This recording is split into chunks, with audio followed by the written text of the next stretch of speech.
राजधानी लखनऊ में मंगलवार को एक तेज रफ्तार कार की टक्कर से एडिशनल एसपी श्वेता श्रीवास्तव के 10 वर्षीय बेटे की दर्दनाक मौत हो गई, जिसके बाद सीसीटीवी फुटेज के आधार पर मंगलवार शाम को ही 2 आरोपी चालकों सार्थक सिंह और देवश्री वर्मा को पुलिस ने गिरफ्तार कर लिया।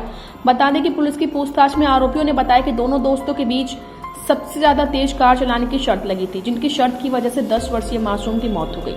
वहीं डीसीपी पूर्वी आशीष श्रीवास्तव ने घटना का खुलासा करते हुए बताया कि सार्थक सिंह और देवश्री वर्मा एक ही मोहल्ले में रहने वाले हैं। जिस कार से एडिशनल एसपी के बेटे को टक्कर मारी गई है, वह कार देवश्री वर्मा के चाचा ने हाल ही में खरीदी है।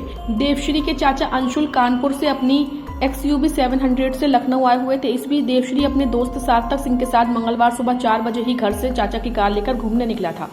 इस दौरान इधर उधर घूमने के बाद दोनों G20 तिराहा पहुंचे, जहां दोनों ने आपस में शर्त लगाई कि कौन सबसे ज्यादा तेज गाड़ी चला पाएगा।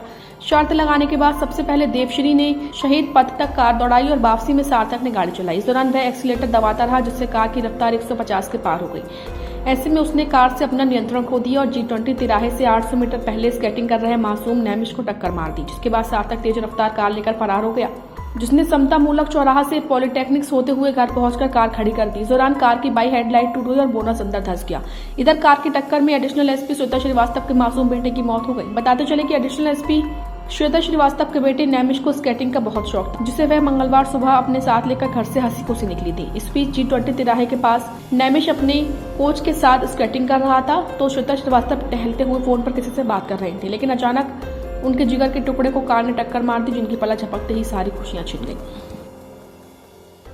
ये थाना गोमतीनगर विस्तार में 21 नवंबर की प्रातःकाल एडिशनल एसपी श्वेता श्रीवास्तव के बेटे के साथ एक दुर्घटना हुई, जिसके संबंध में एक अभियोग पंजीकृत किया गया है, जिसमें इस घटना के जिम्मेदार 2 व्यक्तियों को गिरफ्तार किया गया है और इसमें प्रयुक्त की गई गाड़ी को भी बरामद कर लिया गया है। घटनाक्रम के संबंध में आरोपियों ने बताया कि उनके उसमें से एक आरोपी देवश्री वर्मा के चाचा ने एक नई XUV 700 अभी 2 महीने पहले खरीदी थी और उसके चाचा वर्तमान में लखनऊ में किसी शादी की वजह से आए हुए थे और ये दोनों लड़के उसमें तेज स्पीड से गाड़ी चलाने चाहते थे, उसको टेस्टिंग करना चाहते थे। इसीलिए रात में देवश्री वर्मा ने अपने चाचा से गाड़ी और गाड़ी की चाबी लेकर के अपने पास रख ली थी।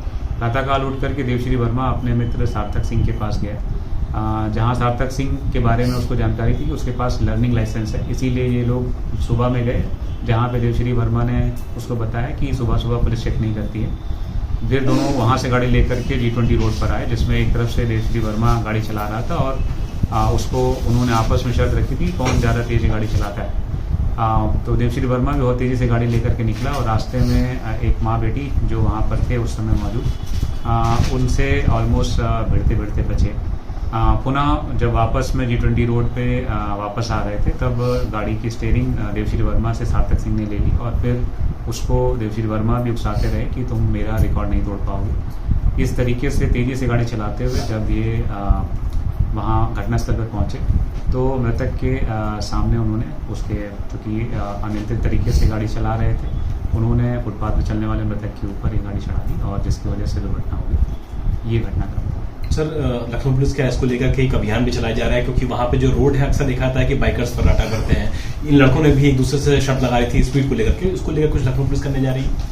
जो मुख्य रूप से लखनऊ पुलिस में जहाँ जहाँ ऐसे रास्ते हैं जहाँ पर ट्रैफिक का लोड कम रहता है, जिस वजह से गाड़ियाँ तेज़ रफ्तार में चलती हैं, जैसे लोहिया पथ है या ताज होटल से जनेश्वर मिश्रा पार्क की तरफ जाने वाला मार्ग है या G20 है रोड है, इन सब मार्गों पर हम लोग जिगजैग बैरियर लगाते हैं जो परमानेंट बैरियर रहेंगे, ताकि यहाँ पे गाड़ियों की स्पीड एक लिमिटेड वे में रह सके। ये हम अभी ये परमानेंट करने जा रहे हैं। साथ ही में जो तेज़ रफ्तार में गाड़ियाँ चलाते हैं उनकी गिरफ्तारी या उनकी गाड़ियों की सीज करने के लिए जिस समय विशेषकर से ये कार्यक्रम सुबह के समय होता है, तो उस समय विशेष टीमें गठित करके ऐसी गाड़ियों के खिलाफ कार्रवाई करेंगे और साथ ही जो लोग साइलेंसर लगा करके गाड़ियाँ चलाते हैं उनके लिए भी हम लोग विशेष अभियान चलाएंगे और उन सभी गाड़ियों को जिनमें साइलेंसर से हालत ज़्यादा आवाज़ आती है तो उन गाड़ियों को भी सीज करेंगे। आखिरी सवाल सर, क्या जो आरोपी है सार्थक सिंह, इसके पिता ने पहचान छुपाने की कोशिश की, गाड़ी छुपाने की कोशिश की और ये भी बोल दिया क्या कि सार्थक नाम का उनका तो कोई बेटा ही नहीं है? जो सार्थक सिंह इसमें मुख्य आरोपी है, जो गाड़ी उस समय चला रहा था जब दुर्घटना हुई, इन लोगों ने घर में जाकर के अपने परिवारीजनों से, विशेषकर अपने पिता से बातें बताई तो उनके पिता ने इस गाड़ी को धुलवा करके इसको छुपाने का प्रयास किया। उसके बाद अभियुक्तों को भगाने में मदद करी। इसी कारण से उनके पिता सार्थक सिंह के पिता रविंद्र सिंह के खिलाफ भी 201 के अंतर्गत हमने कार्रवाई की है। और यदि इस प्रकार के साक्ष्य आते हैं जो कि इस घटना में किसी अन्य की भी दुष्प्रेरणा थी या फिर किसी अन्य की लापरवाही की वजह से घटना हुई है, तो उसके खिलाफ